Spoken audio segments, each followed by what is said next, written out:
It was nearly Christmas, and everyone in Wiggleland was so busy. So Wags decided to go to the park to play on his favourite swing. To his surprise, someone was already there. "Hello," said Wags in a friendly voice, holding out his paw. "I'm Rags." "Hello," said a sad little voice. "I'm the fairy on the Christmas tree. At least, I was, but nobody'll want me now." "Why ever not?" asked Wags. "The Wiggles have a Christmas tree, and I know they'll need a fairy to put on top."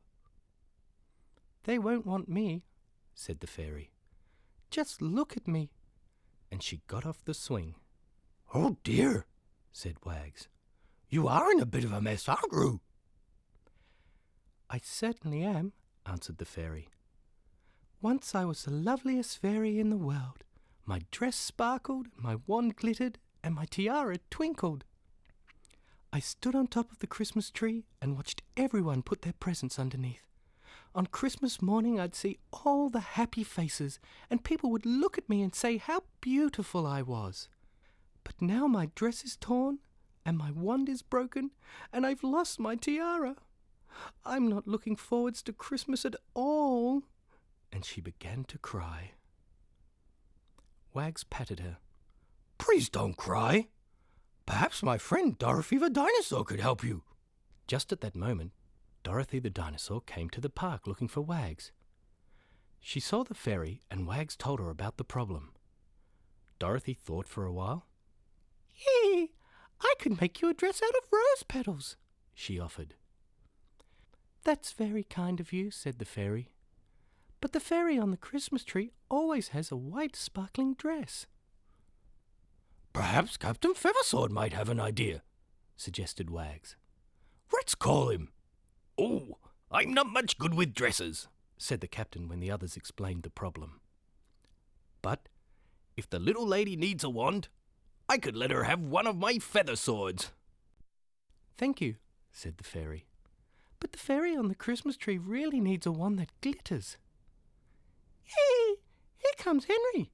Do you think he might be able to help?" asked Dorothy. Henry thought carefully. "Oh, I don't know much about fairies or Christmas trees, but I could ask the mermaids if anyone has a glittery tail to spare. Oh, yep." "You're all very kind," said the fairy, "but it doesn't sound as if you are able to help me. I really do need a sparkling dress and a glittering wand and a twinkling tiara." "You know me, hearties," said Captain Feathersword. "I think this is a case for our friends the Wiggles." He turned to the fairy. "They're full of good ideas. I'm sure they'll know what to do. And here they are. Hoo-hoo!" Everyone talked at once and tried to explain the problem. The fairy shrank into the background. She didn't know these new people and felt very shy. "One at a time," laughed Greg. "What's all this about a fairy? Dorothy, you tell us." Dorothy brought the fairy forward and introduced her to the Wiggles, explaining the problem. The Wiggles thought hard. "I don't suppose some yummy food would help?" asked Anthony. The fairy shook her head. "I could play my guitar," offered Murray. "We could sing you to sleep," suggested Jeff. "I don't see how that would help," said Greg doubtfully. "You're all so generous," replied the fairy. "But you see, the fairy on the Christmas tree has a kind of magic about her, and ordinary solutions won't work." "Of course," said Greg. "Magic! Why didn't I think of that before? Where's my magic wand?" And he took it out of his pocket. "I'll need help," he told the others as the fairy stood before him. "I can only do one thing at a time. Now, where should we start?" "Oh, she needs a white sparkling dress," offered Henry. "Close your eyes, everyone," cried Greg, "and think white sparkling dress." Greg waved his wand, and at once the fairy was wearing a shimmering, sparkling gown. Everyone clapped. "Now for the glittering wand. Concentrate, everyone."